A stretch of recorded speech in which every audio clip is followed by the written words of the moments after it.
اللہ ارشاد فرماتا ہے ان الابرار لفی نعیم وان الفجار لفی جحیم، کہ ہم نے نیکوں کے لیے جنت تیار کر رکھی ہے، جنت اور جنت کی نعمتیں نیک لوگوں کے لیے ہے، اور اللہ کے نافرمان مجرموں کے لیے جہنم تیار کر رکھی ہے، جہنم کا عذاب ہے۔ یہ بات کسی مولوی صاحب کی نہیں ہے میرے عزیز، یہ بات کسی لیڈر کی نہیں ہے میرے عزیز، یہ کسی سیاسی لیڈر کا فرمان نہیں، یہ اللہ رب العزت کا فرمان ہے، رب محمد کا فرمان ہے۔ اللہ اکبر۔ ایک حدیث پاک میں آتا ہے اللہ اکبر، ہم نے جنت کو آسان سمجھ رکھا ہے۔ اے میری قوم کے جوانوں، ہزاروں کی تعداد میں اے عاشقان رسول جمع ہونے والوں، آپ کی توجہ چاہتا ہوں۔ ہر بندہ جنت میں جانا چاہتا ہے، ہر بندہ جہنم سے بچنا چاہتا ہے، لیکن اللہ رب العزت نے جب جنت اور جہنم کو پیدا فرمایا تو حضرت جبریل سے فرمایا جبریل جاؤ اور جا کر ذرا ہماری جنت دیکھاؤ۔ حضرت جبریل نے جنت دیکھاؤ اور جنت کی نعمتیں دیکھاؤ تو جنت ایسی چیز ہے، پہلی بات بتا دوں، دل کو بہلانے کے لیے یہ باتیں نہیں ہے، یہ حقیقتیں ہیں، یہ سچائی ہے، یہ صداقت ہے۔ اور یاد رکھنا جیسے اللہ کا انکار کرنے والا کافر ہے، ویسے جنت اور جہنم کا انکار کرنے والا بھی کافر ہے، وہ مومن نہیں ہو سکتا، وہ مسلمان نہیں ہو سکتا۔ اللہ اکبر۔ تو یاد رکھنا دل کو بہلانے کے لیے یہ علماء کے قصے کہانیاں نہیں ہے، یہ خطیبوں کی من گڑت باتیں نہیں ہے، بلکہ یہ اللہ کا فرمان ہے کہ جنت حق ہے، جہنم حق ہے۔ حضرت جبریل کو اللہ رب العزت نے فرمایا جبریل جاؤ ہماری بنائی ہوئی جنت دیکھاؤ۔ حضرت جبریل نے جنت کو دیکھا، جنت کی نعمتوں کو دیکھا، اور دیکھنے کے بعد اللہ سے عرض کیا مولا تیری جنت کتنی خوبصورت ہے، تیری جنت کتنی حسین ہے، تیری جنت کتنی جمیل ہے، تیری جنت میں کتنی نعمتیں ہیں۔ مولا جو سنے گا یہ نعمتیں تو ہر بندہ جنت ہی میں داخل ہوگا، ہر بندہ جنت میں جائے گا، مولا ہر بندہ جنت میں جائے گا۔ پھر اللہ نے فرمایا جبریل ذرا جہنم بھی دیکھ لو۔ حضرت جبریل نے جب جہنم کو دیکھا تو جہنم دیکھنے کے بعد اللہ اکبر اس کے جو عذاب دیکھے، اللہ کے عذاب، اور جہاں وہ شدت، وہ تپش، وہ حرارت، وہ ساری چیزیں دیکھی تو آ کر عرض کرتے ہیں مولا جہنم میں ایسا عذاب ہے اب وہاں کوئی نہیں جائے گا، اور جہنم خالی ہوگی، کوئی اس میں داخل نہیں ہوگا۔ پھر میرے اللہ نے فرمایا اپنے فرشتوں سے فرشتوں جنت کو مصیبتوں سے ڈھک دو، فرشتوں جنت کو محنتوں سے ڈھک دو، فرشتوں جنت کو تکلیفوں سے ڈھک دو، اور جہنم کو لذات اور شہوات سے ڈھک دو۔ اللہ اکبر۔ تو جب جنت کو مصیبت اور تکلیفوں سے ڈھکا گیا اور جہنم کو لذات اور شہوات سے ڈھکا گیا تو پھر جبریل نے عرض کیا مولا اب جنت میں کون جا سکے گا اور جہنم سے کون بچ سکے گا؟ یعنی جو راستہ جنت کی طرف جاتا ہے وہ مصیبت والا ہے، وہ تکلیف والا ہے، اور جو راستہ جہنم کی طرف جاتا ہے وہ راستہ لذت والا ہے، شہوت والا ہے، عیش والا ہے، آرام والا ہے۔ جیسے مثال کے طور پر اب یہاں جتنے بیٹھے ہوئے کھڑے ہوئے لوگ پوری محفل میں شریک ہے، میں توجہ چاہتا ہوں راہ جنت کے مسافر بننا چاہتے ہو یا جہنم کے راستے پہ چل رہے ہو، خود اپنے آپ میں ڈوب کر فیصلہ کر لو۔ دیکھو سردی کی ٹھنڈی ٹھنڈی رات ہے، رات کا آخری پہر ہے، اور اس کے بعد نرم نرم گدوں پر آپ لیٹے ہوئے ہیں، آسمان سے شبنم برس رہی ہے، پورا ماحول گلابی ہے۔ ایسے میں مؤذن کہتا ہے الصلاۃ خیر من النوم، الصلاۃ خیر من النوم۔ اب جو بندہ مصیبت اٹھا کر کے اس ٹھنڈی کے موسم میں، اس ٹھنڈی کے ماحول میں بستر سے اٹھ کر کے مسجد کی طرف جا رہا ہے، ٹھنڈے پانی کی تکلیف اٹھا رہا ہے، نیند کو قربان کر رہا ہے، اس کے لیے جنت کی بشارت ہے۔ اور جو نرم نرم بستر پہ لیٹا ہوا ہے، جو نرم بستر پر آرام کر رہا ہے، جو نرم بستر پہ سو رہا ہے، اللہ اکبر،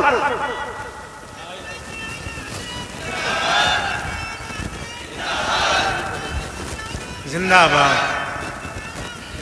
ماشاءاللہ۔ کوشش کریں کہ نعرے کی بجائے میری بات سن لیں، بات یہ پوری ہو جائے دیکھ لینا۔ آپ توجہ فرمائیں۔ جس نے 10 منٹ نیند کی تکلیف اٹھائی، کیا بات جس ہے نے سر؟ ٹھنڈے پانی سے وضو کیا اور بستر چھوڑ کر مسجد گیا، مصلی پر آ گیا، اس کے لیے جنت کی بشارت ہے۔ یاد رکھنا، اب توجہ کریں، 10 منٹ کی تکلیف نے ہمیشہ کی تکلیف سے آزاد کر دیا، اور جو بستر پہ فجر کی نماز میں سوتا پڑا رہا اور عیش اور آرام کرتا رہا، اب اس کے لیے جہنم کی آگ ہے۔ بتاؤ عقل مند کون ہے جو 10 منٹ کی تکلیف اٹھا کر ہمیشہ کی راحت پانا چاہتا ہے، یا 10 منٹ سو کر کے جہنم کی آگ کا ایندھن بننا چاہتا ہے؟ عقل کہاں گئی؟ ہر انسان کیا چاہتا ہے؟ تھوڑی تکلیف اٹھا لو، ہمیشہ کی راحت حاصل کر لو۔ تو اللہ نے جنت کو سمیٹ دیا ہے، اللہ نے جنت کو لپیٹ دیا ہے، تکلیفوں میں، مصیبتوں میں، اور اللہ اکبر مشقتوں میں، امتحانات میں، آزمائشوں کے اندر۔ اللہ اکبر، کیا آپ نہیں دیکھتے میرے آقا صلی اللہ علیہ وآلہ وسلم کے دیوانوں، رمضان المبارک کا پیارا مہینہ ہے، صبح صادق سے لے کر کے غروب آفتاب تک کے بھوکے رہ لو، پیاسے رہ لو، اور وظیفہ زوجیت سے محفوظ رہو۔ اللہ اکبر، یہ چند گھنٹوں کی مصیبت اٹھاؤ اور پھر اس کا صلہ کیا ملے گا؟ آقا ارشاد فرماتے ہیں روزے دار کو 2 خوشی نصیب ہوتی ہے، ایک افطار کے وقت اور ایک اس وقت نصیب ہوگی جب وہ اللہ کا دیدار کرے گا۔ اور روزے دار کے لیے جنت کے 8 دروازے کھول دیے جائیں گے، اور کہا جائے گا روزے دار جس دروازے سے چاہے تو جنت میں داخل ہو جا۔ بہت اچھا سر، زندہ باد زندہ باد۔ 12-13 گھنٹے بھوکے پیاسے رہا، 12-13 گھنٹے بھوکے پیاسے رہا، دیکھو اس کو ہمیشہ کے لیے جنت کی نعمت مل گئی۔ اور اگر 12-13 گھنٹے بھوکے پیاسے رہنے کی ہمت نہیں، وہی عیش جو اور دنوں میں تھے، وہی کھانا جو اور دنوں میں تھا، رمضان شریف میں کھاتا رہا، گٹکا کھاتا رہا، سگریٹ پیتا رہا، پانی پیتا رہا، حوج موج کرتا رہا، بولو چند گھنٹوں کی وجہ سے اب وہ جہنم کا ایندھن بنے گا کہ نہیں بنے گا؟ تو یاد رکھنا، جنت کو محنتوں سے لپیٹا گیا ہے اور جہنم کو عیش و آرام سے۔ اب بتاؤ میری قوم کے جوانوں، اللہ اکبر، ہم لوگ عیش اور آرام کے اندر مبتلا ہیں، گناہوں کی لذتوں میں مبتلا ہیں، شہوات کی لذتوں میں مبتلا ہیں، جرائم کی لذتوں میں مبتلا ہیں۔ میرے بھائیو، یاد رکھنا، یہ دنیا میں آپ کو ہمیشہ نہیں رہنا، ہمیں بھی ہمیشہ نہیں رہنا۔ اللہ اکبر، آئیے تھوڑا جہنم کا تذکرہ احادیث کی روشنی میں کیا جائے تاکہ ہم سوچیں ہم کس قدر سے وہ تباہی کی طرف جا رہے ہیں، کس طرح بربادی کی طرف جا رہے ہیں۔ اللہ اکبر، آئیے آپ کو بتاؤں، آج ہم کسی کی بھی بات کو مان لیتے ہیں لیکن اللہ رسول کی بات نہیں مانتے۔ یہی ہے نا، اگر ڈاکٹر کہہ دے تمہیں شوگر ہو گیا ہے، تم میٹھا مت کھانا، ہم میٹھا بند کر دیتے ہیں۔ رسول اللہ نے فرمایا داڑھی نہ منڈانا، بولو حضور کی بات مانتے ہو؟ ڈاکٹر کی مانتے ہو، رسول اللہ کی نہیں مانتے۔ اگر ڈاکٹر کہہ دے تمہیں بلڈ پریشر ہو گیا ہے، نمک کا مت کھانا، نمک چھوڑ دیتے ہو، پھیکا کھانا شروع کر دیتے ہو، ڈاکٹر کی مانی، رسول اللہ کی نہیں مانی۔ اس کے بعد آپ دیکھیں، اگر جس کے یہاں 10,000 کی نوکری کرتے ہو، 10,000 کی نوکری کرتے ہو، وہ کہے تم مجھے صبح 6 بجے آفس میں چاہیے، تو کیا چوں چرا کرتے ہو؟ کیا بحث کرتے ہو؟ مباحثہ کرتے ہو؟ نہیں، جیسے ہی جس کے یہاں 10,000 کی نوکری کر رہے ہو، اگر وہ کہے تو 6 بجے مجھے چاہیے، 5 بجے مجھے چاہیے، ہاتھ باندھ کے کہتے جی سیٹ میں بالکل آ جاؤں گا، آپ 6 بجے کہہ رہے میں وقت سے پہلے آ جاؤں گا۔ مجھے بتاؤ اے ظالم انسان، جس نے 10,000 کی نوکری دی ہے، اس نے اگر تجھے 6 بجے بلایا ہے تو تو 5:45 بجے جاتا ہے۔ رسول اللہ نے روزانہ 5 مرتبہ تجھے مسجد آنے کا حکم دیا ہے، تو کتنا مسجد آ رہا ہے؟ ارے وہ 10,000 کی نوکری دینے والے کی اوقات کیا ہے؟ لیکن جس نے کہا کہ نماز میں میری آنکھوں کی ٹھنڈک ہے، اس رسول کی شان یہ ہے، قرآن ملا ان کی وجہ سے، رحمان ملا ان کی وجہ سے، اسلام ملا ان کی وجہ سے، ہر نعمت ان کی وجہ سے ملی۔ کتنا ظالم ہو گیا مسلمان! 10,000 کی نوکری دینے والے سے تو وفا ہے، کیا بات ہے؟ جس نے 10,000 کی نوکری دی اس کی بات تو مان رہا ہے، کیا بات؟ لیکن جس نبی کے صدقے میں سب ملا، وہ کون سی نعمت ہے جو اللہ کے رسول کی وجہ سے نہ ملی. کیا بات ہے سبحان اللہ. ہر نعمت انہی کے صدقے میں، ہر نعمت انہی کے وسیلے سے، ہر نعمت انہی کے واسطے سے. میرے امام فرماتے ہیں خلق کے حاکم ہو تم، رزق کے قاسم ہو تم سے ملا جو ملا، تم پہ کروڑوں درود. تم ہو جواد و کریم، تم ہو رؤوف الرحیم، بھیکھو داتا عطا، تم پہ کروڑوں درود. اپنا مسئلہ کیا ہے؟ ہم سب کی بات مان رہے ہیں، رب کی نہیں مان رہے ہیں، رب کے رسول کی بات نہیں مان رہے ہیں، سب کے فرما بردار ہیں، اللہ رسول کے فرما بردار نہیں ہے. اب اس کا انجام کیا ہے؟ تھوڑی دیر ایک حدیث سن لے جو صحیح کے اندر موجود ہے. ستہ میں ایک حدیث آئی ہے، اس کو دل کے کانوں سے سن لیں. اگر اپنا بھلا چاہتے ہو یاد رکھنا، اتنا یقین ہے کہ مرنا ہے، اتنا یقین ہے موت آنی ہے، اتنا یقین ہے اللہ کو منہ دکھانا ہے، اتنا یقین ہے اللہ کی عدالت میں کھڑے ہونا ہے. تو سن لو میری قوم کے جوانوں، تم چاہو تو ماحول بدل سکتا ہے، تم چاہو تو انقلاب آ سکتا ہے، تم چاہو تو تبدیلی آ سکتی ہے. اللہ اللہ اکبر. آپ اتنے شوق سے سننے کے لیے علماء کو آتے ہو.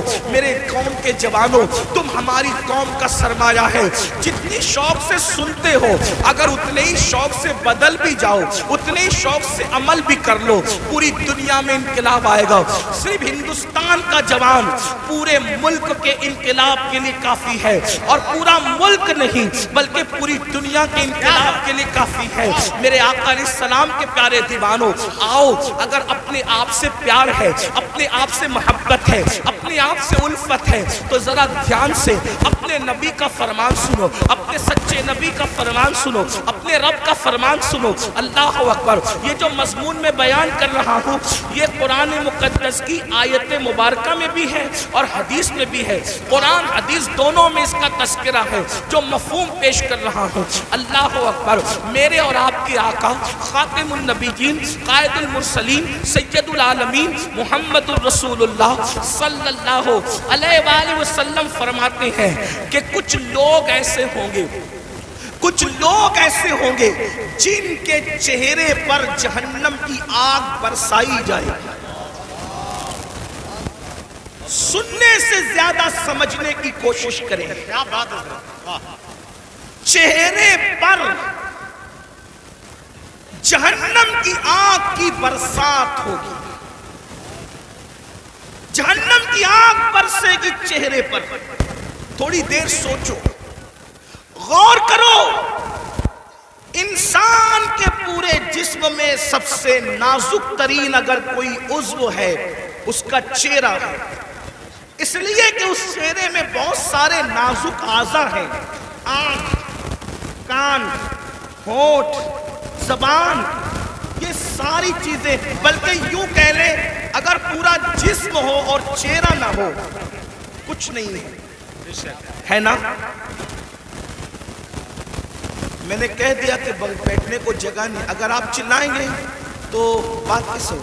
دیکھیے آپ میرے صبر کا جتنا چاہے امتحان لے سکتے ہیں، میں آپ سے کبھی ناراض نہیں ہوں گا، نہ غصے میں آؤں گا، لیکن اتنا ضرور ہے کہ یہ محفل پوری دنیا دیکھ رہی ہے.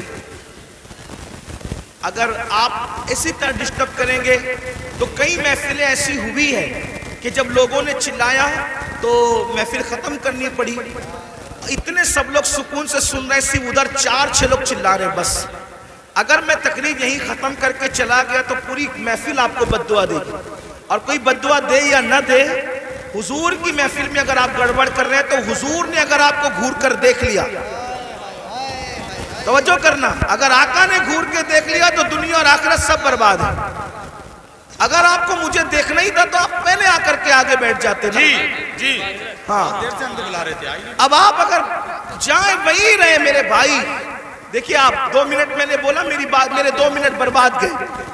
ہمیں وقت پہ محفل ختم کرنے، مجھے جانا ہے وقت پہ، فلائٹ پکڑنا ہے، مجھے پہنچنا ہے دلی. آپ جتنا وقت برباد کریں گے گفتگو اتنی کم ہوگی. پھر کہتا ہوں میں آپ سے ناراض نہیں ہوں گا، لیکن اتنے سب لوگ کا نقصان آپ 4 لوگوں کی وجہ سے ہو رہا ہے. نہیں مانیں گے وہ ظاہر سی بات ہے. جو قوم دو جملے نہ مانے وہ پوری تقریر پر کیا عمل کرے گی؟ یہی تو بات ہے نا. ہاں لیکن بات اتنی ہے کہ میں 4 لوگوں سے مایوس نہیں ہوں، یہ پورا مجمع سن رہا ہے ماشاءاللہ.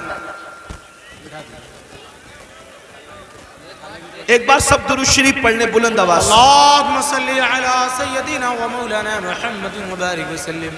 صلاة والسلام عليك. ایک بار اور بلند آواز سے درود شریف پڑھنے آپ.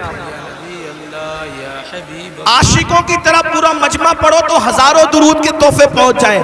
مل کے پڑھیں درود شریف. اللهم صل على سیدنا و مولانا محمد معدن الجود والکرم وآلہ وصحبہ وبارک وسلم. صلاۃ و سلام علیکہ یا رسول اللہ صلی اللہ علیہ وسلم. آپ کی مراد پوری ہو گئی. اب میں گفتگو کر سکتا ہوں، اب میں بات آگے بڑھا سکتا ہوں. ایک بار پھر سب لوگ درود شریف پڑھیں. بیٹھ جاؤ. ایک بار پھر درود شریف پڑھیں بلند آواز.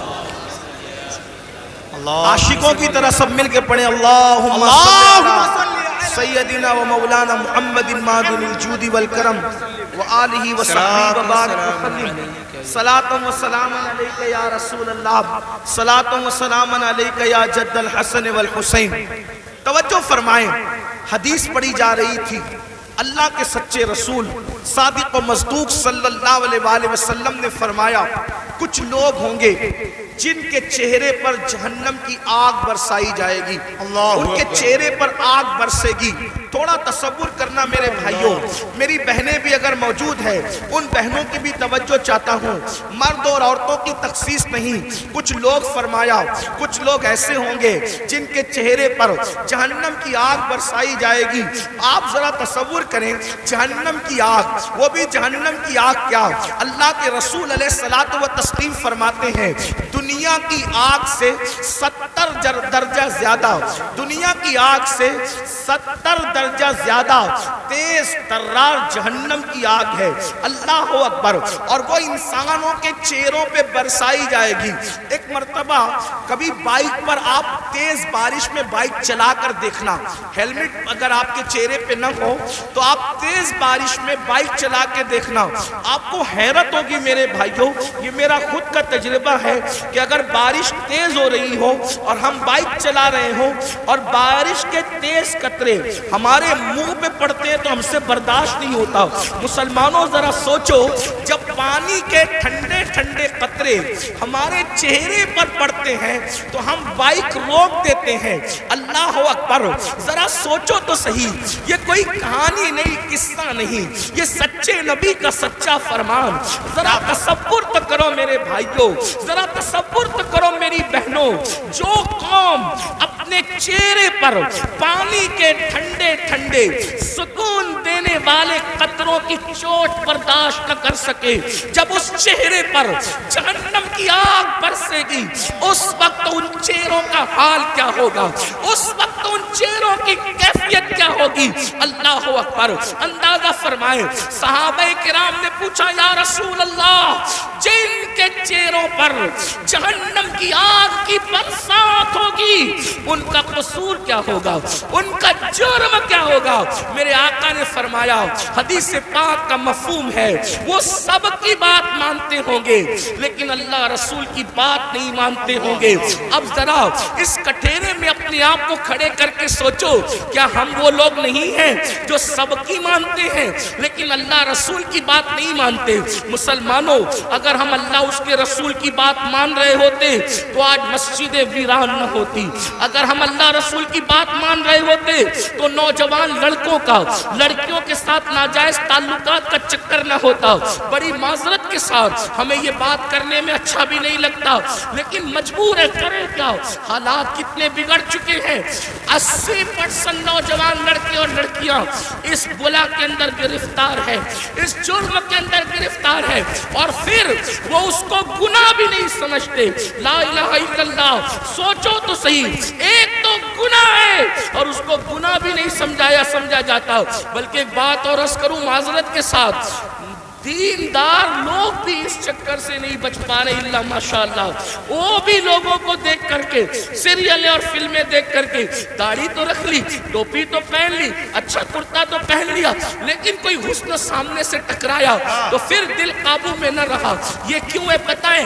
دل میں حضور نہیں بسے، اس لیے دل کتوں کی طرح آوارہ پھر رہا ہے. اگر اس دل میں حضور بسے ہوتے، یاد رکھنا جملے تلخ کو معاف کرنا، کچھ لوگوں کو مجھ سے شکایت ہے کہ کچھ جملے آپ کے بہت تلخ ہو جاتے ہیں، لیکن نشتر جو لگاتا ہے میرے عزیز، نشتر جو لگاتا ہے وہ دشمن نہیں ہوتا. اگر میں کوئی خطیب ہوتا، اگر میں کوئی خطیب ہوتا، اگر میں کوئی ادیب ہوتا، اگر کوئی محقق ہوتا تو میں جملے سجا کر کے بولتا، لیکن یہ میری تقریر نہیں، میری خطابت نہیں، یہ میرے دل کی آو فغاں ہے. اور آو فغاں سجا اور سنوار کر کے نہیں نکلتی، بلکہ جب چوٹ لگتی ہے تو پھر انداز کچھ بھی ہو سکتا ہے. بتاؤ، رسول اللہ کے ساتھ یہی وفا کا طریقہ ہے، حضور کے ساتھ یہی محبت کا طریقہ ہے. سب کی بات مانتے ہو، حضور کی نہیں مانتے. اللہ اکبر. اگر پولیس والے اعلان کر دے 10 کے بعد مائک نہیں چلے گا، بولو مائک تم بند کرتے ہو کہ نہیں کرتے ہو؟ 10 کے بعد تم گھر سے نہیں نکلو گے، کرفیو لگ گیا، کوئی نکلتا ہے گھر کے باہر؟ حیرت ہے. اچھا کرتے ہو، پولیس کی بات سنتے ہو، مجھے اس پہ اعتراض نہیں، لیکن آپ سے پوچھتا ہوں، پولیس کی مانا اپنے نبی کی کب مانو گے؟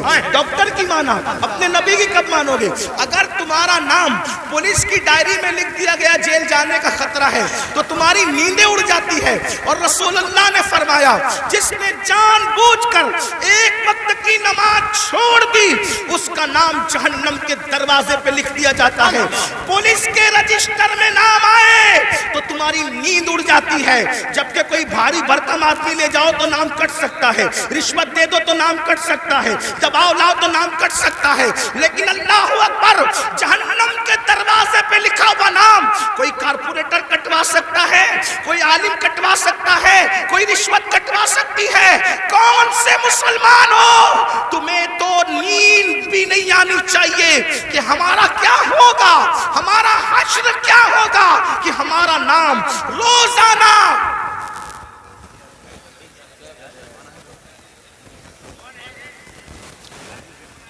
کوئی بات نہیں.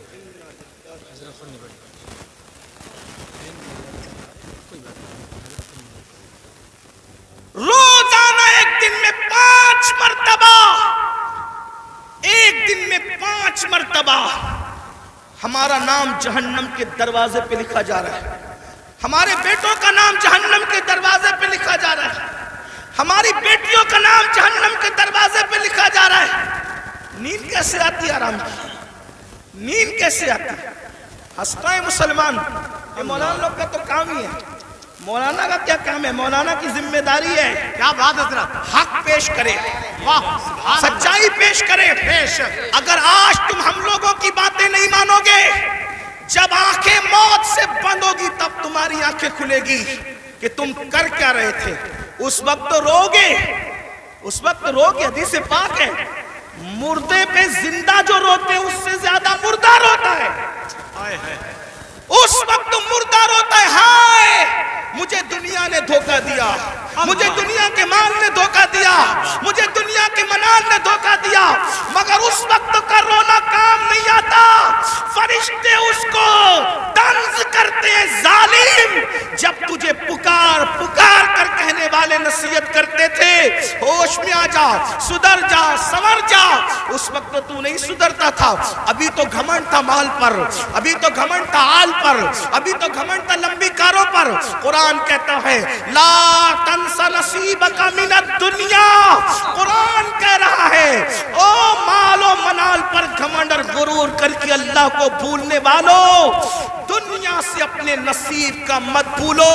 سوائے کفن کے اس دنیا سے تم کچھ ساتھ نہیں لے کر جاؤ گے. کیا بات ہے، بے شک. کفن بھی کفن کفن بھی جسم پر اسی وقت رہے گا، اللہ راضی ہے تو، ورنہ وہ کفن بھی جہنم کی چادروں میں سے ایک چادر بن جائے گا، آگ کی چادروں میں سے ایک چادر بن جائے گا۔ دنیا کو دیکھتے دیکھتے تم کیوں آوارگی کر رہے ہو؟ ان کے یہاں مرنے کے بعد اٹھنے کا کوئی تصور نہیں ہے۔ جو قوم آوارگی کرتی ہے وہ سوچتے ہیں مرنے کے بعد ہمیں آگ میں ڈال دیا گیا، قصہ ختم ہو گیا۔ ہمارے یہاں قصہ ختم نہیں ہوتا، پیدائش سے قصہ شروع نہیں ہوتا، موت پہ قصہ ختم نہیں ہوتا، بلکہ ایک بات کہوں، ہمارے مذہب میں جو اللہ رسول کا وفادار بن جائے اس کے لیے دنیا جتنی خوبصورت ہے اس سے زیادہ خوبصورت اس کی قبر ہے، اور اس سے زیادہ خوبصورت میدان محشر ہے، اور اس سے زیادہ خوبصورت اس کی آخرت ہے۔ وجہ یہ ہے کہ دنیا میں اتنا لمبا سفر کرو تو صرف گنبد نظر آتا ہے، اور قبر میں جاؤ تو گنبد والے محمد الرسول اللہ کا جلوہ نظر آتا ہے۔ نعرہ تکبیر، نعرہ رسالت، نعرہ حیدری، فیضان غوث اعظم، مسلک اعلی حضرت، زندہ باد زندہ باد۔ اس لیے میں اپنے جوانوں سے کہتا ہوں کہ حج کو جانے سے جتنی خوشی ہوتی ہے اس سے زیادہ خوشی مر جانے میں ہونا چاہیے، کہ حج کو جانے پہ کعبہ نظر آتا ہے، مر جانے پہ کعبے کا کعبہ نظر آتا ہے۔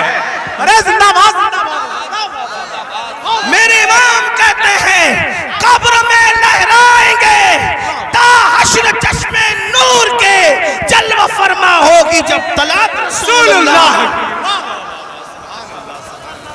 کیا مقام ہے قبر کا، لیکن کس کے لیے؟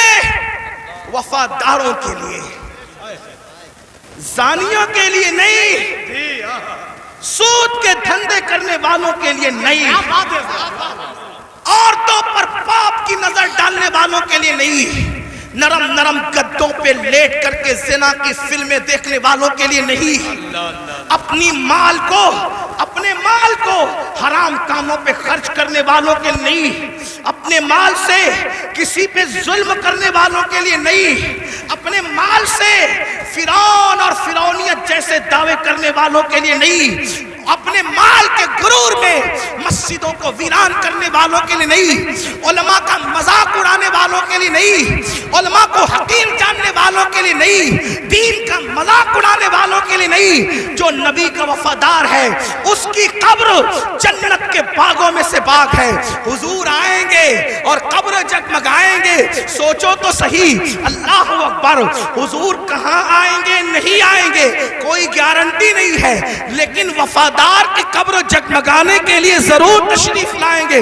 کتنی خوبصورت ہے مومن کی موت۔ میرے امام کہتے ہیں جان تو جاتے ہی جائے گی قیامت، یہ ہے اب یہاں مرنے پہ ٹھہرا ہے نظارہ تیرا۔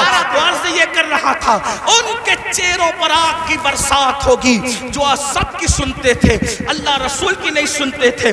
بتاؤ مسجدیں آباد کرنے کا حکم کس کا ہے؟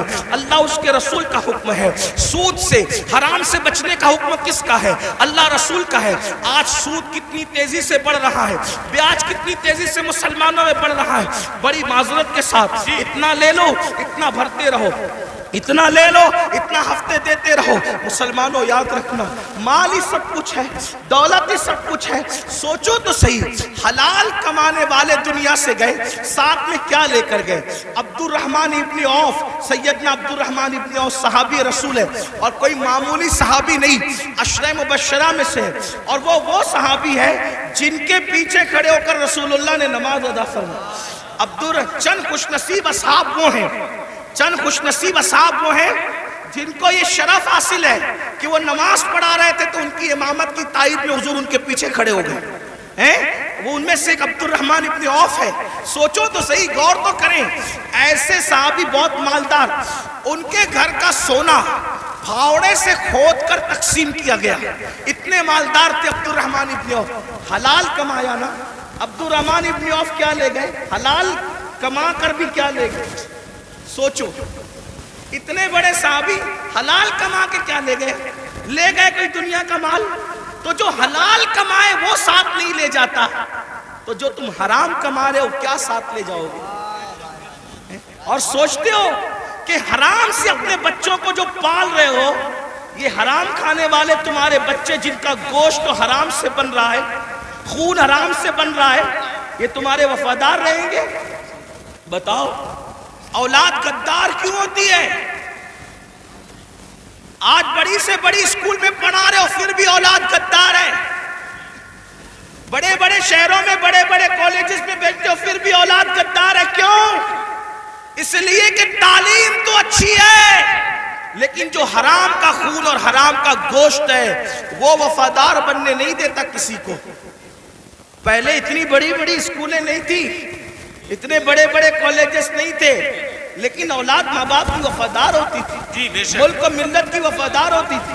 بھائی اولاد کی وفاداری غذا کی بنیاد پہ ہوتی ہے، کالجز اور عمارتوں کی بنیاد پہ نہیں ہوتی، کالجز اور عمارتوں کی بنیاد پہ نہیں ہوتی۔ ایک واقعہ سنیں، بہنیں بھی موجود ہیں، ان کی توجہ چاہتا ہوں۔ آپ نے سن رکھا ہوگا حضرت ٹیپو سلطان، بڑا مشہور نام ہے ہندوستان میں، یہی تو اپنی پہچان ہے، ہم جیسے بہادر، ہمارے جیسا کوئی بہادر نہیں۔ وجہ جن کی عقلوں پہ پتھر، جن کے مذہب میں پتھر، جن کے عقیدے میں پتھر، وہ کیا بہادر ہو سکتے ہیں؟ بہادر تو وہ قوم ہے جس کے پاس قرآن ہے، جس کے پاس زندہ رحمان کا عقیدہ، جس کے پاس، ارے ہم سے زیادہ بہادر بھی کوئی ہوا ہے؟ ہمارا نبی اتنا طاقتور ہے کہ زمین پہ کھڑے رہ کر اشارہ کرے تو چاند ٹکڑے ہو جائیں۔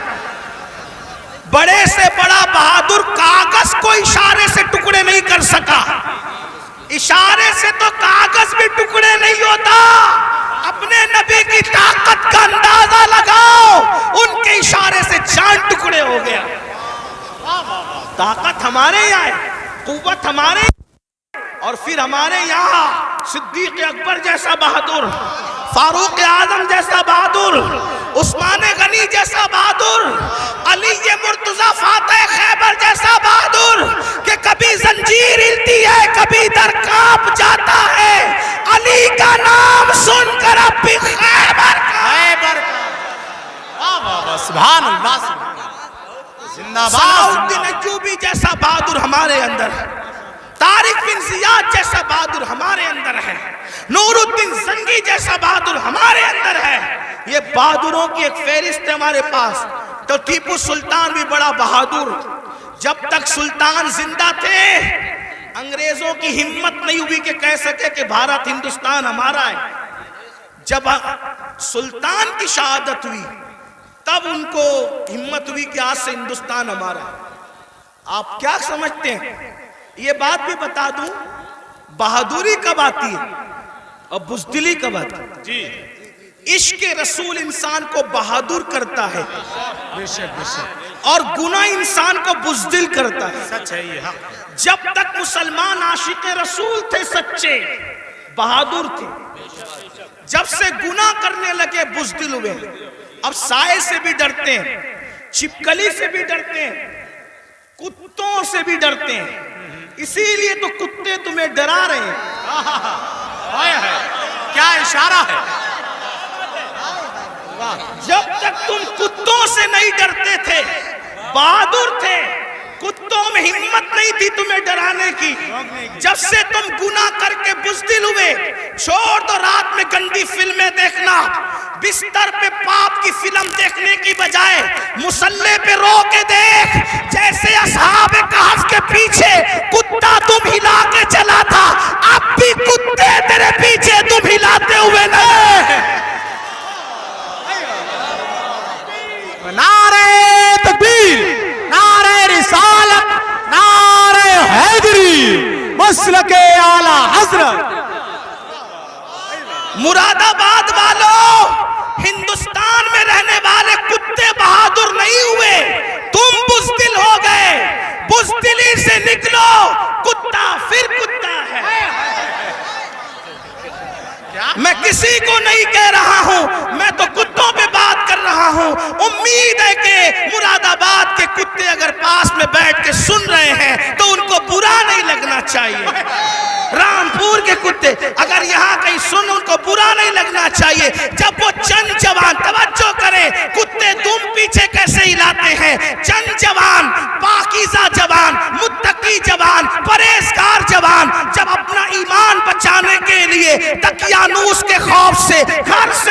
نکلے تو وہ چپکے سے رات کو نکلے تو پیچھے کتا بھی ہو گیا. ان جوانوں کو خوف ہوا, کتوں کا کام بھونکنا ہے, اگر اس نے بھونک دیا, بھونکے گا یہ, پکڑائے گا ہمیں. اس جوان نے پتھر اٹھایا, کتے کی طرف مارا, کتے نے پیچھے کے پیر پہ کھڑے ہو کے آگے کے پیروں کو ہاتھ کی شکل دی اور اللہ سے کہا مجھے زبان دے تاکہ تیرے وفاداروں سے میں بات کر سکوں. اور پھر کتے کو اللہ نے زبان دی تو کتا بول پڑا, او اللہ والے تجھے خوف ہے کہ میں بھونکوں گا, ہم کتے ہیں مگر پتا ہے کس پر بھونکنا چاہیے کس پر نہیں.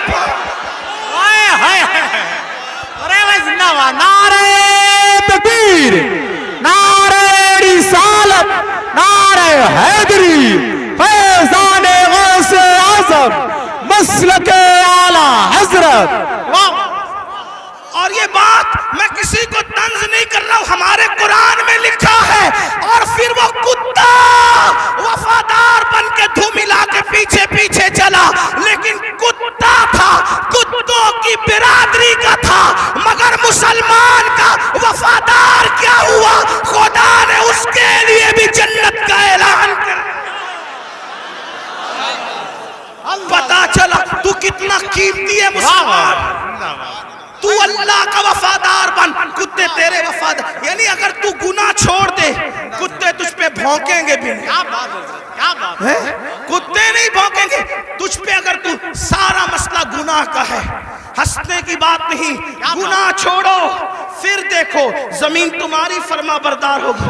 بات دور نکل گئی. عرض کر رہا تھا ایک ایسا وفادار تھا ملک ملت کا جسے فخر ہے ملک کو ملت کو, اس کو دنیا ٹیپو فتح علی کہتی ہے, جسے ہم ٹیپو سلطان کہتے ہیں. بڑا بہادر تھا, جب تک کہ وہ رہا ہمت نہ تھی بزدلوں کی کہہ سکے کہ ہمارا ہے ہندوستان. اسے شہید کر دیا گیا. اس کے بعد کہا ہمارا ہے ہندوستان. تو ایک بات جو کہنے چلا تھا یہ کہ حلال سے وفا پیدا ہوتی ہے, ماں باپ کی, حرام سے نہیں. میں نے سن لے, اللہ اکبر. انگریزوں نے ٹیپو فتح علی سلطان سے کہا ڈیل کرنی ہے, کسی معتمد کو بھیجو, بات کریں گے. سلطان کو لگا میرے بھائی سے بڑھ کر میرا معتمد کون ہو سکتا ہے. سلطان نے اپنے چھوٹے بھائی کو بھیجا, جاؤ انگریزوں سے بات کر کے آؤ, انگریزوں سے گفتگو کر کے آؤ, معاملات طے کر کے آؤ. بہنوں کی خاص توجہ. اللہ اکبر. چھوٹا بھائی گیا, جانے کے بعد دیر ہو گئی تو قریبی ندیموں نے, قریبی دوستوں نے سلطان کے کان میں کچھ بات کہی. سلطان کھڑے ہوئے, غصے میں آئے, حالت غصے میں ٹہلنے لگے. اور دیر ہوئی, ٹہلتے ٹہلتے ماں کے کمرے میں جا گھسے. ماں نے کہا میرے لال کوئی پریشانی ہے. ماں سے کہا ماں تمہارے بیٹے نے میری ناک کو خاک میں ملا دیا. ماں تمہارے بیٹے نے میری ناک کو خاک میں ملا دیا. میرے دوست کہتے ہیں معتمد سمجھ کر بھائی کو ڈیل کے لیے بھیجا تھا, بات کرنے کے لیے بھیجا تھا, لیکن وہ انگریزوں سے ہاتھ ملا گیا. ماں بیٹھی تھی, کھڑی ہو گئی. ماں ہوتی ہے, ماں ہوتی ہے. میں قوم کی ان بیٹیوں سے کہنا چاہتا ہوں اللہ اکبر. عورتیں لال قلعہ نہیں بنا سکتی, لیکن لال قلعہ بنانے والا سپوت کسی عورت کا ہی پروردہ ہوا کرتا ہے. عورتیں فاتح بدر و حنین نہیں ہو سکتی, لیکن فاتح بدر و حنین کسی عورت ہی کا تیار کردہ ہوتا ہے. اللہ اکبر. عورت فاتح خیبر نہیں ہوتی, لیکن فاتح خیبر کو جنم دینے والی کوئی عورت ہی ہوا کرتی ہے. تو عورت نے بڑے بڑے انقلابیوں کو پیدا کیا. اگر عورت سچی ہے, دیندار ہے, عاشق رسول ہے, اللہ رسول کی وفادار ہے, اللہ اکبر. ماں ہوتی ہے. سلطان ٹیپو فتح علی کے جملے نشتر کی طرح ماں کے دل میں چپ گئے. ماں اٹھ کے کھڑی ہوئی, کہا سلطان تیرے منہ میں زبان روک اور گستاخی کی جرات نہ کرنا. تو نے کہہ کیسے دیا کہ میرا بیٹا ملک و ملت کا غدار ہے. سن لے, نہ تو غدار ہو سکتا ہے نہ وہ غدار ہو سکتا ہے. تاخیر کسی وجہ سے ہو رہی ہوگی, میرے دودھ کی وفا پر سوالیہ نشان کھڑا مت کر. میرا کوئی بیٹا ملک ملت کا غدار نہیں ہو سکتا. تھوڑی دیر گزری تھی کہ بھائی آیا اور بہت خوشخبری لے کر آیا.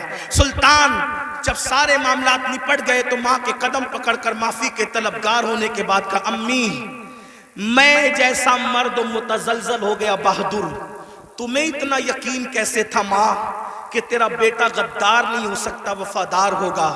تب ماں نے کہا تھا بیٹا مجھے اپنے آپ پر نہیں رسول اللہ کی نسبت پر یقین ہے. جب میں نے تجھے اور تیرے بھائی کو دودھ پلایا تو کبھی بغیر وضو دودھ نہیں پلایا. ہمیشہ میں نے باوضو مدینے کے تاجدار پر درود پڑھتے ہوئے دودھ پلایا ہے. یہ وضو اور درود کی برکت ہے کہ میری کوئی اولاد ملک ملت کی کبھی غدار نہیں ہو سکتی. سود کا پیسہ کما کر بچوں کو حرام کھلا کر چاہتے ہو تمہارا بیٹا فتح علی بنے؟ یاد رکھنا یہ بہنیں ہیں سیریل دیکھتے ہوئے بچے کو دودھ پلائے گی, زنا کے مناظر دیکھتے ہوئے دودھ پلائے گی, گندے گانے سنتے ہوئے دودھ پلائے گی. ان کی گود میں صلاح الدین جو بھی پیدا ہوگا ہرگز نہیں.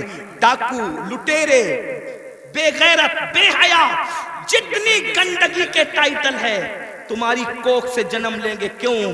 اس لیے کہ تمہاری گود میں مریم کا تقدس نہیں, تمہاری گود میں سیدہ فاطمہ الزہرا کی حیا نہیں, تمہاری گود میں عائشہ صدیقہ کی پاکیزگی نہیں. کتنی گندگی کرو گے؟ کم سے کم مسلمان ہونے کا تو خیال کر لو, کم سے کم آخرت کا خیال کر لو.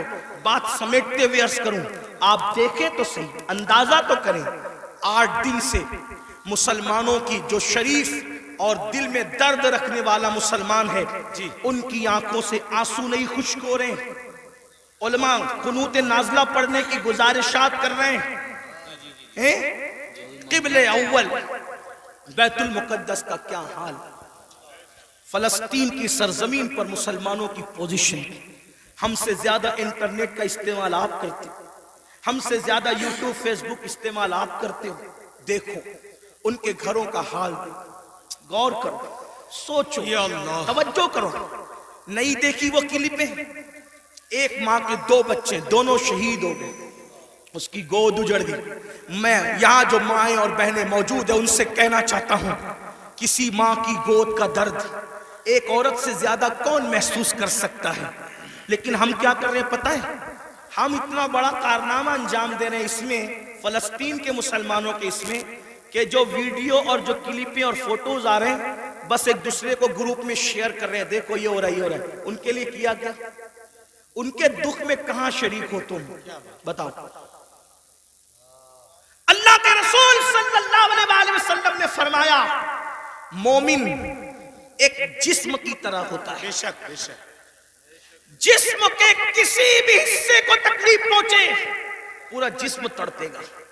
آنکھ میں اگر کچرا چلا جائے آنکھ روئے گی, دماغ مشورہ دے گا, ہاتھ حرکت کرے گا, پلان بنے گا, کچرا نکالا جائے گا.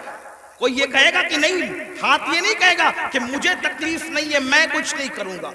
دماغ کہے گا کہ مجھے کوئی پرابلم نہیں ہے میں کچھ نہیں کروں گا, مجھے کیا, میں تو نہیں. جب تک جسم میں جان ہے کوئی تک گزرو, پیر درد کر رہا ہے, آنکھ رو رہی ہے, دل دھڑک رہا ہے, حالانکہ آنکھ اور پیر میں کتنا فاصلہ ہے, ہاتھ بے چین ہو رہا ہے, دل کی دھڑکنیں تیز ہو رہی ہے. کب تک؟ جب تک جسم میں جان ہے. لیکن جان نکل گئی پھر اس کو مارو کاٹو کچھ بھی کرو, کوئی تکلیف ہوگی, کوئی درد ہوگا, نہیں ہوگا. تو جب تک مسلمانوں میں ایمان ہے کسی بھی مسلمان کو دنیا کے خطے میں تکلیف پہنچے گی وہ تڑپے گا, وہ بے چین ہوگا, وہ بلبلائے گا, وہ بلکے گا. آپ سے پوچھتا ہوں کیا دکھ میں شریک ہوئے؟ ہاتھ مت اٹھانا, لیکن اپنے آپ میں ڈوب کر سوچو کتنے مسلمان ہیں جنہوں نے فلسطینی مسلمانوں کے لیے اللہ کی بارگاہ میں رو رو کر دعا کی. جو قوم اتنی خود غرض ہو کہ وہ اپنے پڑوس میں رہنے والے بھائی کے دکھ پر نہیں روتا, وہ فلسطینیوں کے دکھ پہ کیا روئے گا؟ ان سے کوئی تمہارا رشتہ نہیں ہے جن کی گود خالی ہو گئی, جن کے گھر ویران ہو گئے, آبادیاں قبرستانوں میں تبدیل ہو گئی. سوچو ان کے گھر کی چھت بھی ختم ہے, وہ بغیر چھت کے زندگی گزارے. جوان عورتیں بیوہ ہو گئی ہیں, لاشیں اتنی لاشیں ہیں کہ پہچان نہیں ہو رہی ہے. دفن کرنے کے لیے جگہ کا معاملہ, کفن کا معاملہ. ایک لیڈیز کی 1 منٹ کی کلپ میرے کان میں آئی, میں پوری سن نہ سکا, تڑپ گیا.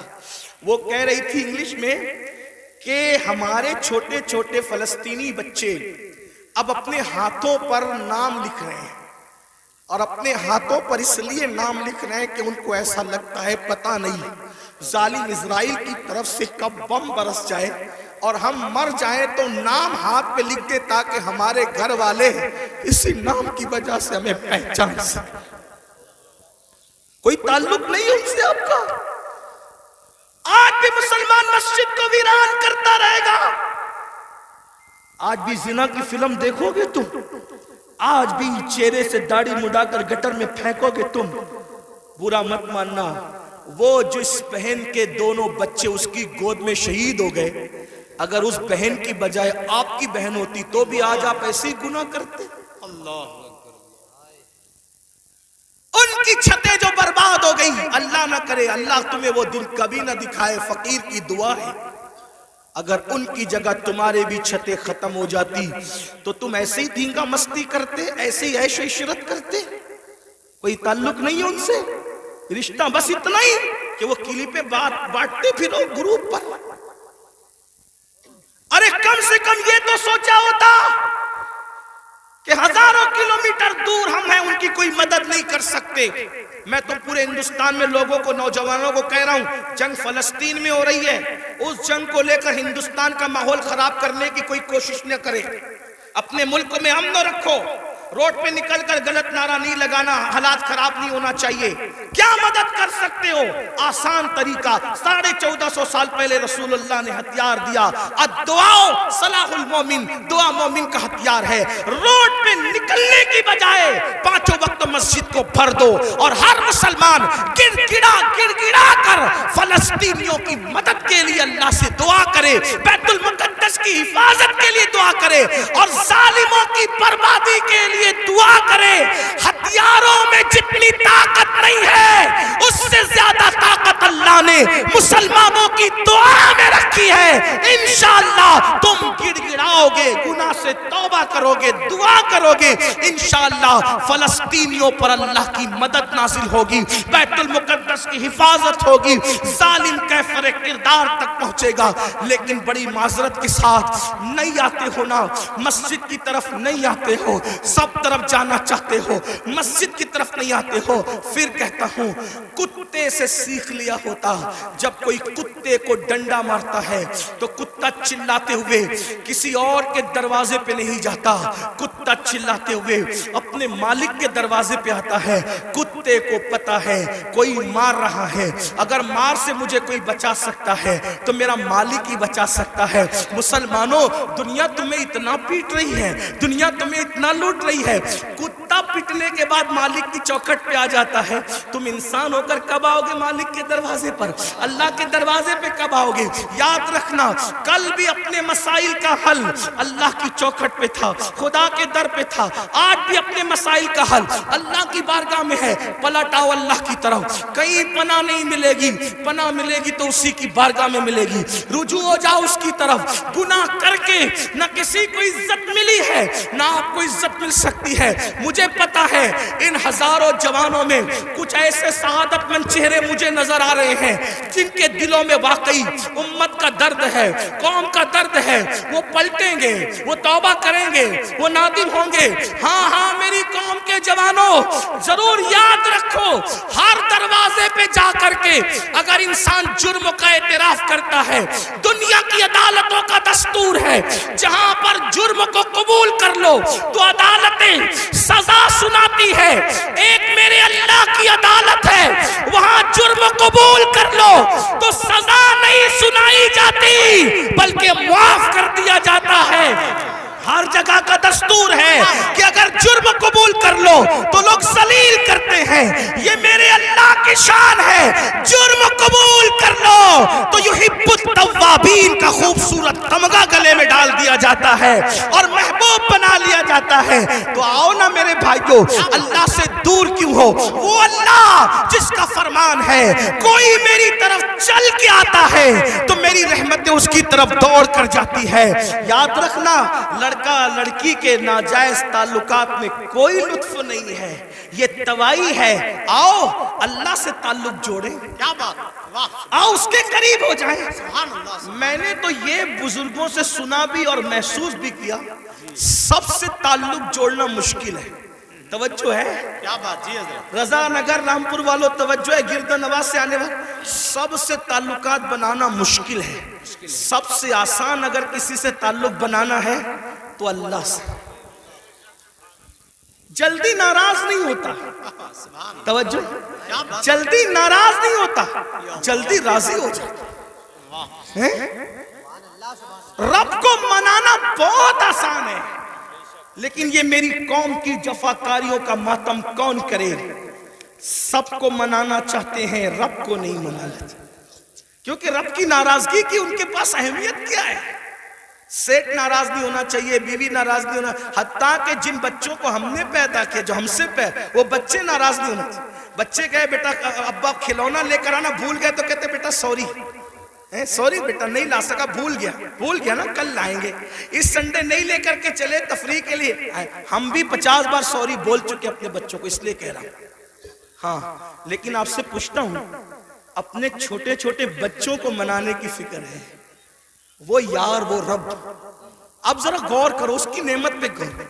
چلے بات میں ختم کرنے لگا تھا، لیکن ایک بات بہت سوچنے کی ہے جی حضرت، اس کی نعمتوں پہ غور کرو۔ اللہ تعالیٰ پیدا ہونے سے لے کے مرے دم تک ہمیں آکسیجن دیتا ہے، اپنے گھر پہ کیا بل آتا ہے مہینے کا؟ کیا بات، کسی گھر بھیجا اللہ پاک نے کوئی بل بھیجا؟ کچھ مانگا اللہ نے؟ اگر 8 گھنٹے ڈاکٹر آکسیجن لگائے نا تو اتنا لمبا بل آتا ہے کہ انسان سوچنے لگتا ہے کہ میں کہاں چلا گیا تھا۔ یہی ہے نا جی ڈاکٹر نے 8 گھنٹے کی آکسیجن دی تو ہزاروں وصول کر لیا، ہے نا؟ اللہ تعالیٰ نے پوری زندگی آکسیجن ہمیں فری میں، کچھ مانگا؟ بولو تو کچھ مانگا اللہ نے؟ مجھے بتاؤ تو صحیح، کچھ مانگا اللہ نے؟ کچھ نہیں۔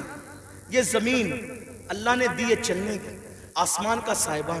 میرے بھائی جب سوتے ہو نا تو یہ کیڑے مکوڑے ہمارے ناک اور کان میں نہیں جاتے۔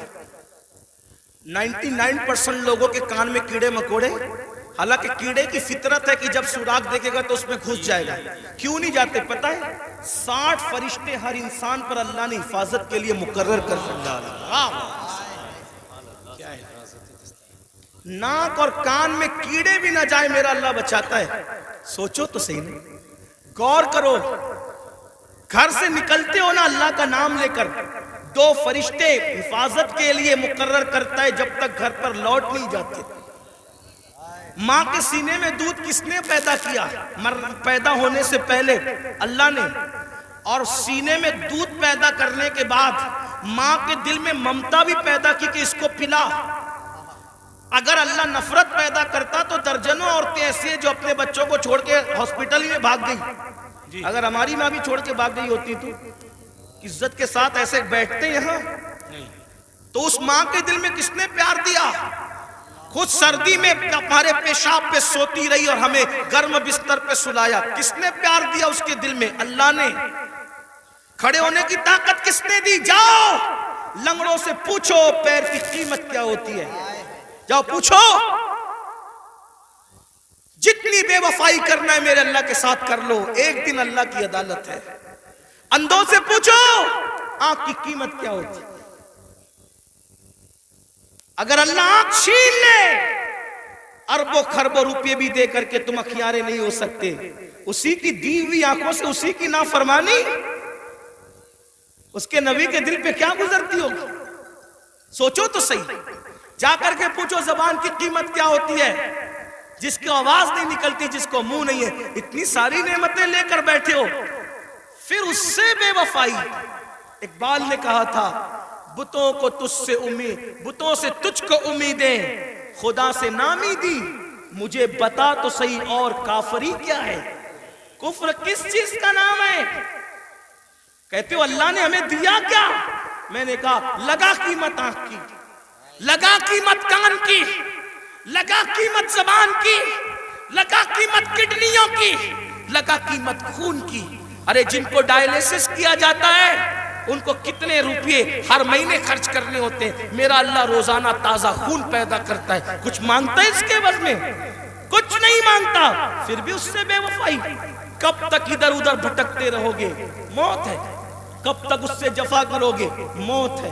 کب تک اس کو ناراض کرو گے؟ موت ہے۔ میرے بھائیوں اتنا سوچو، دنیا میں اتنا دیا ہے، آخرت میں کتنا دے گا؟ وفادار تو بن کے دیکھ، وفادار تو بن کے دیکھ۔ سب کے لیے روئے ہونا، کبھی میرے اللہ کے لیے بھی رو کے دیکھ۔ سب سے دوستی کا ہاتھ بڑھایا نا، کبھی اس کے بھی دوستی کا ہاتھ اس سے بھی بڑھا کے دیکھو، کبھی ادھر بھی قریب آ کر دیکھو۔ میں پورے یقین سے کہہ رہا ہوں، جس دن تم اس کے ہو جاؤ گے تمہیں کسی کی دعا کی ضرورت بھی نہیں پڑے گی، تم خود جس کے سر پہ ہاتھ رکھ دو گے اس کی قسمت بدل جائے گی۔ جس کے گھر میں تم جا کے بیٹھ جاؤ گے برکتوں کا نزول ہوگا، اس کے ہو کے تو دیکھو۔ آسان ہے اس کا بننا، گناہ سے نکلو، توبہ کرو، اللہ کو مناؤ، اللہ کو گڑ گڑاؤ، اللہ کی بارگاہ میں گڑ گڑاؤ، آہو بکا کرو۔ سب کے لیے رو چکے، اس کے لیے رو کے دیکھو کتنا سکون ملتا ہے۔ سب کے پاس گڑ گڑا چکے، اس کے پاس گڑ گڑا کے دیکھو کتنا قرار ملتا ہے۔ سب کے یہاں عرضیاں لگا چکے، اس کی بارگاہ میں عرضیاں لگا کر کے دیکھو۔ آخری جو بات کہنی ہے سنیں۔ ایک بہت خوبصورت جوان تھے، حضور علیہ السلام ان سے پیار کرتے تھے کیونکہ جوانی میں وہ سردار بن گئے تھے۔ سردار کس کے؟ قبیلے کے، قبیلے کے سردار بن گئے تھے۔ اس خوبصورت جوان کا نام حدیث میں دہیہ کلبی آتا ہے، بنو کلب کے سردار تھے، دہیہ نام تھا، دہیہ کلبی۔ حضور کی تمنا تھی یہ جوان سدھر جائے، یہ جوان، حضور جوانوں سے بہت پیار کرتے تھے اور جوانوں کے سدھرنے پہ حضور کو بڑی خوشی ہوتی تھی۔ اور حضور علیہ السلام جن جوانوں کے پیچھے قوم ہوتی تھی ان جوانوں کے لیے بہت دعائیں بھی کرتے تھے، اس لیے کہ جوان جوان ہوتا ہے۔ حضور کی خاص توجہ جوانوں کی طرف تھی۔ دیکھو حضور علیہ السلام کے صحابہ حضور کے پردہ فرمانے کے تقریباً آدھی صدی تک کے لوگوں کی رہنمائی کرتے رہے، بلکہ پونا صدی تک۔ تو جو لوگ سب جوان تھے تبھی تو نا، سعد ابن ابی وقاص اس وقت جنگ میں شریک ہوئے جب ان کے چہرے پہ داڑھی بھی نہیں نکلی تھی۔ مولا علی 9 سال یا 8 سال کی عمر کے تھے جب آپ نے کلمہ پڑھا۔ حضرت سیدنا فاروق اعظم 30-32 سال کے تھے جب آپ نے کلمہ پڑھا۔ حضور نے ٹارگٹ جوانوں کو کیا، اس لیے میرا بھی دلچسپی کا عنوان میری قوم کے جوان ہے۔ مجھے پتا ہے جب کوئی جوان سدھرے گا انقلاب آئے گا، بلکہ جوان سدھرے گا تو بڈھے اور بچے دونوں سدھر جائیں گے۔ کیوں؟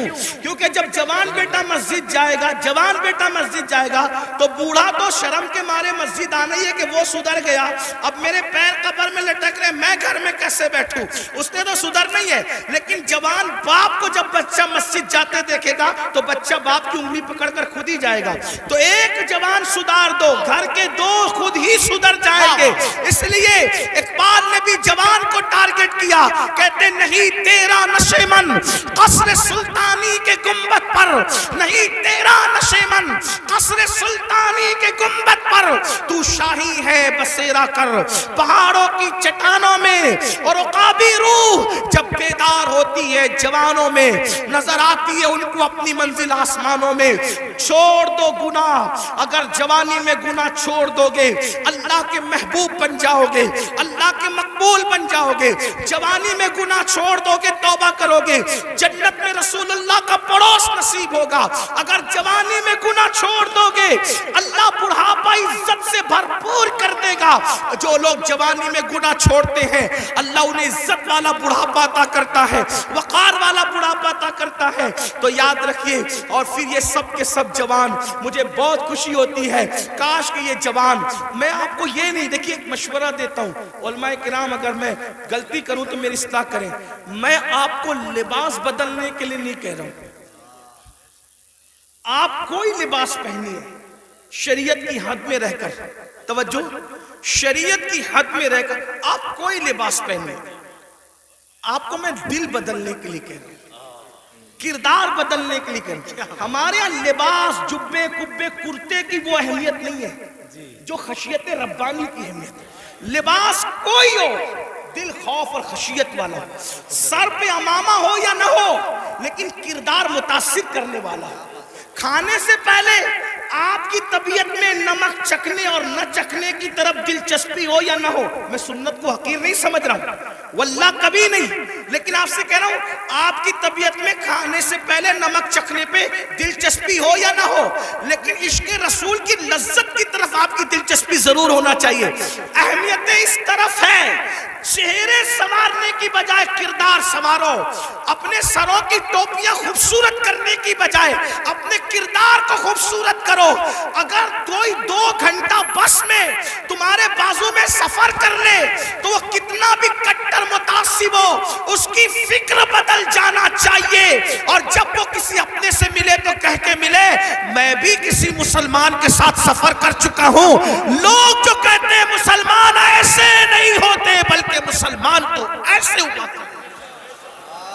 ایک بات مجھے یہاں یاد آئی، بات آگے بڑھانے سے پہلے ایک بس میں ایک مسلمان سفر کر رہا تھا، تو جو کنڈکٹر ہوتا ہے تو وہ اس نے جان بوجھ کر ٹکٹ لینے والے مسلمان کو کچھ پیسے زیادہ دے دے، جان بوجھ کر۔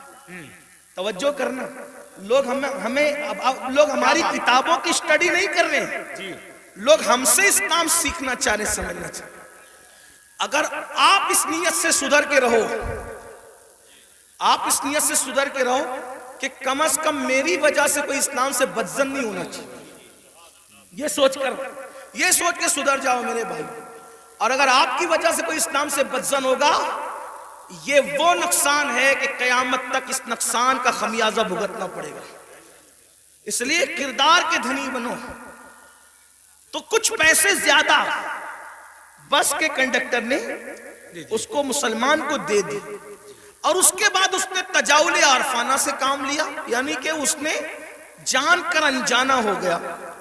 مسلمان نے پیسے گنے، اور گننے کے بعد اس نے اس کو بلا کر کہا کہ کنڈکٹر صاحب یہ پیسے آپ نے مجھے کچھ زیادہ دے دیے ہیں، یہ واپس لے لو۔ اس نے کہا نہیں میں نے زیادہ نہیں دیے، وہ ایسے ہی ہے۔ کہا نہیں میں نے گنا ہے، یہ زیادہ، آپ لے لیں اس کو، آپ لے لیں۔ کہا آخر میں نے نہیں دیے تو کیوں لوں؟ تو کہا یہ آپ کو لینے پڑیں گے کیونکہ میرا مذہب میں اس کی اجازت نہیں ہے۔ تب کنڈکٹر نے کہا دنیا جھوٹ بولتی ہے، تم سچے ہو۔ لوگ کہتے ہیں مسلمان ایسے ہوتے ہیں، مسلمان واقعی ایسے ہوتے۔ میرے بھائیوں ایک دور تھا، دنیا کے کوئی بھی مذہب کا آدمی اگر سفر کرنا چاہتا تھا اور اپنی بیٹی کو اور اپنی بیوی کو اکیلے چھوڑ کے جانا چاہتا تھا تو وہ مسلمان ڈھونڈتا تھا کہ مسلمان کے پاس چھوڑ کے جاؤں گا، کیونکہ یہ مسلمان ہے، یہ کسی کی عورت پر ہاتھ نہیں ڈال سکتا، یہ اپنی پہچان تھی، اپنی امانت مسلمان۔ آپ دیکھیں تاریخ ہے نا، مکے والے حضور پہ پتھر بھی مارتے تھے، اور جب امانت رکھنے کی بات آتی تو ابو جہل اور ابو لہب کے پاس نہیں رکھتے تھے، معلوم ہے کہ یہ ڈاکو لوگ ہیں۔ پتھر جس کو مار رہے ہیں اسی کے پاس اپنی امانت رکھنے کے لیے آ رہے ہیں، کیونکہ جانتے ہیں کہ یہ محمد الرسول اللہ صادق بھی ہے، امین بھی ہے، یہاں سے ہماری امانت میں خیانت نہیں ہو سکتی۔ اور حضور نے کیا تاریخی طور پر دنیا کے سامنے ثابت کیا، ہجرت کے لیے جا رہے ہیں تو امانتیں لے کے نہیں جا رہے ہیں، اپنے بھائی کی جان کو خطرے کی جگہ پہ سلا کر کے کہتے علی سو جانا، صبح اٹھ کر کے سب کی امانتوں کو لوٹانا، پھر آ کر کے ہم سے ملاقات کرنا۔ دیکھ رہے ہیں آپ، یہ ہوتا ہے کردار، یہ ہوتا ہے اسی لیے بدر میں جو کافر آئے تھے مکے کے گنڈے، وہ حضور سے آنکھیں نہیں ملا سکے، کیوں؟ کیونکہ حضور ان کی امانتیں لے کر نہیں بلکہ امانتیں ادا کر کے بتایا کہ دشمن جان کا دشمن بھی ہو اس کی امانت میں بھی خیانت مت کرو۔ اور آج تو مسلمان کا حال یہ، لوگ مسجد مدرسے کی رقم آج نہیں چھوڑنا چاہتے، یہ حالات ہیں، سب ایسے نہیں ہوتے۔ لوگ جو ہے وہ ابھی سننے میں آتا ہے حج کا پیسہ لے کے بھاگ گئے، عمرہ کا پیسہ لے، مسلمانوں کچھ تو خیال کرو، کیا بات ہے؟ حج عمرہ کا پیسہ لوگ جو روپیہ 2 روپیہ جوڑ کر کے، غریب لوگ کیسے جوڑتے ہیں، لوگ لے کر کے بھاگ جاتے ہیں۔ سوچو تو صحیح نا، انداز تو کریں، کتنا گرے گا انسان، کوئی حد ہے گرنے کی۔ ایک وقت تو وہ تھا اور ایک وقت یہ ہے۔ لوگ امانتیں ہمارے پاس رکھتے تھے، بیویاں بچی ہمارے پاس چھوڑ جاتے تھے، یہ خیانت نہیں کریں گے. اور آج مسلمانوں کے محلوں میں لوگ گھر نہیں لیتے، یہ حال ہے. تو چلے بات کو میں سمیٹ رہا تھا، کیا عرض کر رہا تھا کہ حضور کی تمنا تھی کہ دہیا کلبی مسلمان ہو جائے جی کیونکہ دہیا قبیلے کے سردار تھے. حضور نے دعا بھی کی اللہ تعالیٰ دہیا کو ایمان کی دولت عطا. دہیا آئے تھے بڑے خوبصورت. دہیا کلبی جب آئے تو حضور نے ان کی تالیف قلبی کے لیے چادر بچھا دی. دہیا نے چادر اٹھائی، عرض کی آقا میں اس چادر پہ بیٹھنے کے قابل نہیں ہوں. اور پھر عرض کی آقا میں تو کلمہ پڑھنے آیا ہوں، غلاموں میں شامل ہونے آیا ہوں. حضور خوش ہو گئے، فرمایا کلمہ پڑھ لو. کا نہیں حضور ایک عرض کرنا ہے کہ میں نے اپنے قبیلے کی 500 لڑکیوں کو اپنے ہاتھوں سے دفن کیا زندہ. تو جو 500 لڑکیوں کا قاتل ہو وہ کلمہ پڑھے گا تو کیا اس کے گناہ معاف ہو جائیں گے؟ اس کے گناہ معاف ہو جائیں گے. حضور نے سر جھکا لیا. جبریل آئے، یا رسول اللہ، اللہ سلام فرماتا اور کہتا ہے بولو اس کو کہ پڑھ لے ایک مرتبہ لا الہ الا اللہ محمد الرسول اللہ. صرف 500 لڑکیوں کا قتل ہی نہیں، اور بھی کچھ کیا ہے تو سب معاف ہو جائے گا. حضور نے کہا پڑھ لا الہ الا اللہ. جو کلمہ پڑھتا ہے لا الہ الا اللہ، اللہ کلمہ پڑھنے سے پہلے کے سارے جرائم معاف کر دیتا ہے. دہیا نے کلمہ پڑھا، حضور رونے لگے. صحابہ نے پوچھا حضور خوشی کا مقام ہے کیوں روتے ہیں؟ آقا فرماتے کافر کلمہ پڑھے تو سب مٹ جائے، اگر مومن یہ کلمہ پڑھے تو خدا اسے کیا مقام عطا فرمائے. تو اللہ کے بندو توبہ کرو، اللہ کی طرف آؤ. اللہ پاک سے دعا ہے اللہ سب سے پہلے مجھے آپ کو عمل کی توفیق دے. جہنم سے خود بچو، جہنم سے بچانے کی کوشش کرو. گفتگو کے درمیان کوئی غلطی ہو تو اللہ تعالیٰ معاف کرے. استغفر اللہ ربی من کل ذنب واتوب الیہ.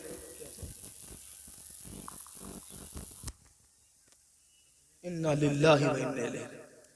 یہ سچی بات ہے. دیکھیے قیامت کی نشانیوں میں سے ایک نشانی یہ بھی ہے کہ اللہ کے نیک بندے ہم سے اٹھتے جائیں گے، علماء ربانیین اٹھتے جائیں گے.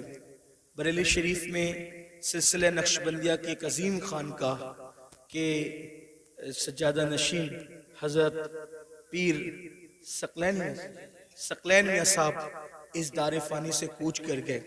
انا للہ و انا الیہ راجعون. آپ سب حضرات ایک مرتبہ سورہ فاتحہ پڑھیں، 3 مرتبہ قل ہو اللہ شریف پڑھیں.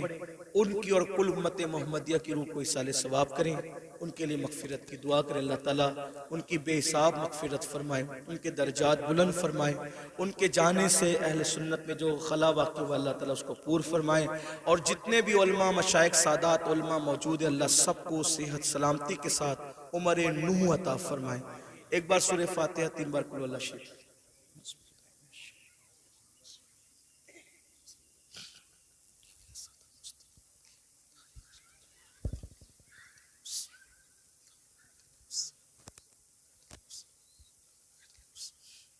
الفاتحہ. بسم اللہ الحمد للہ رب العالمین. الحمد للہ حمدا کثیرا کثیرا سبحان اللہ بکرتا واصیلا. الحمد للہ قبل كل شيء، الحمد للہ بعد كل شيء، الحمد للہ كما حمده الانبیاء والمرسلون.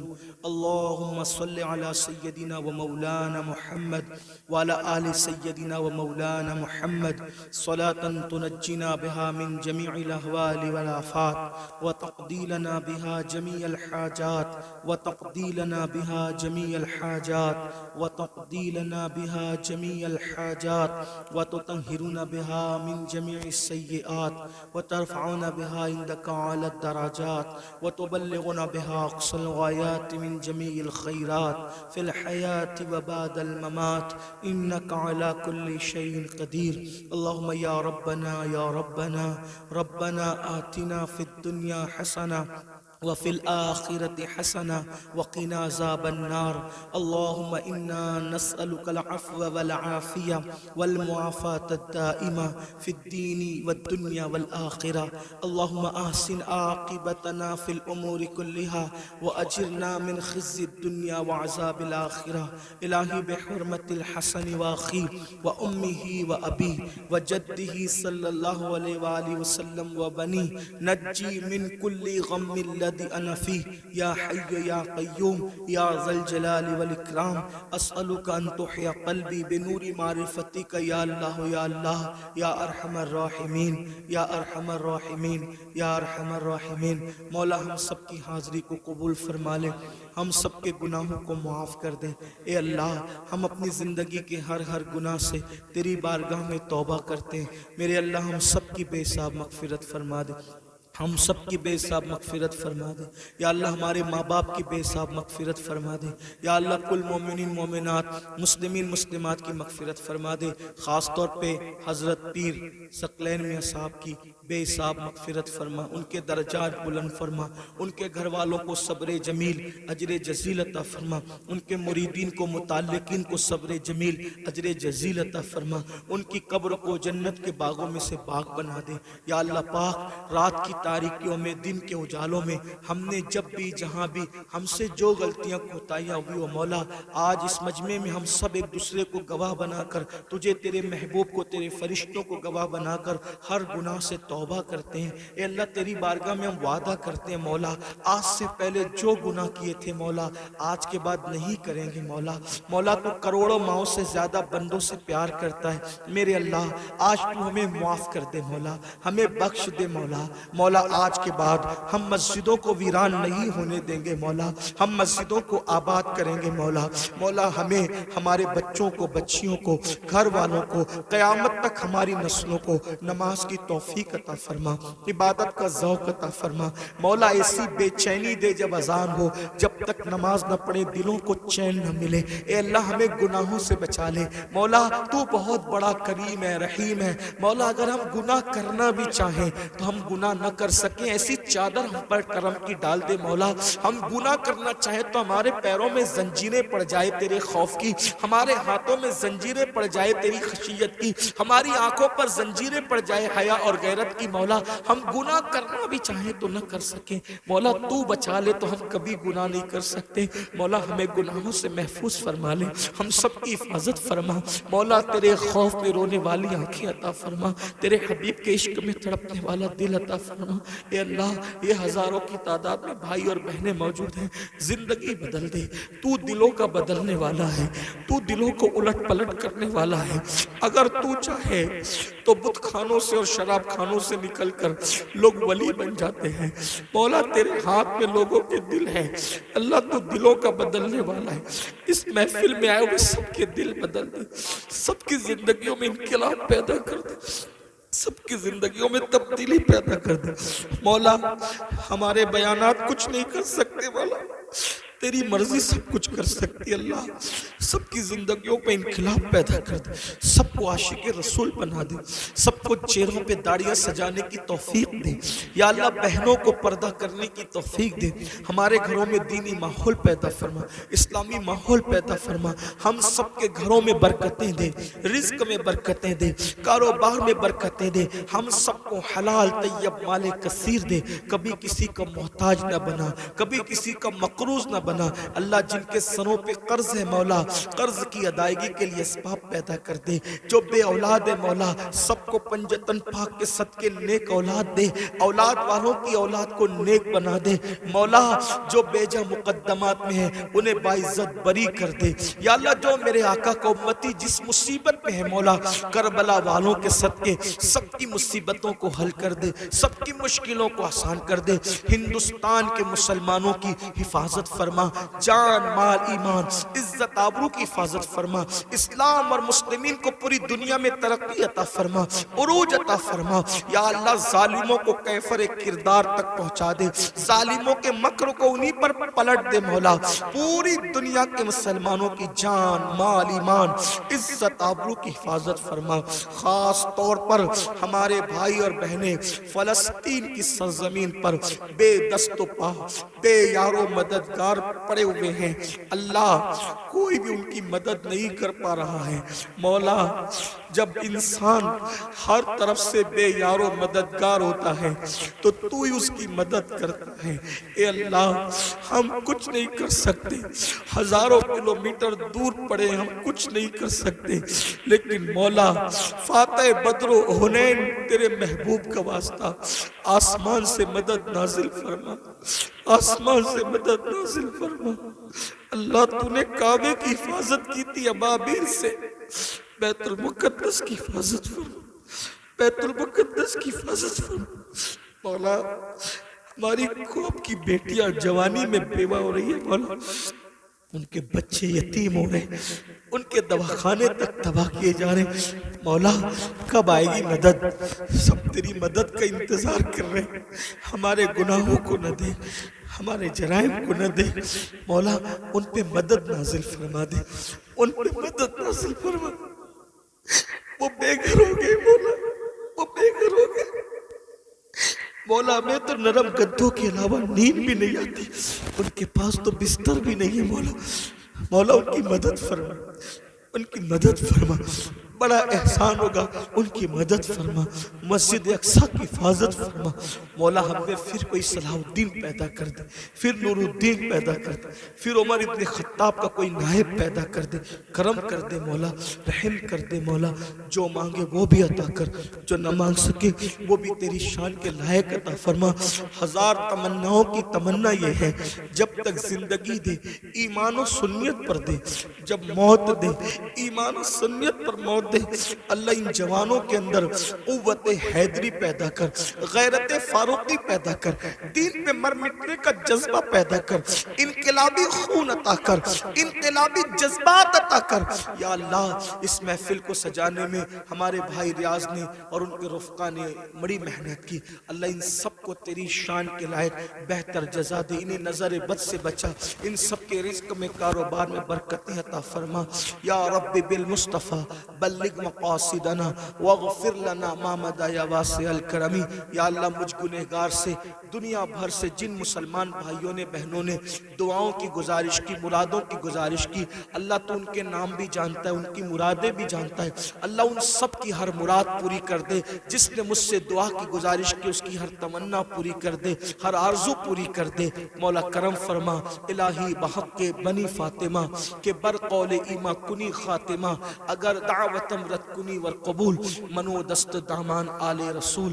ان اللہ و ملائکتہ یصلون علی النبی یا ایہا الذین آمنوا صلوا علیہ وسلموا تسلیما۔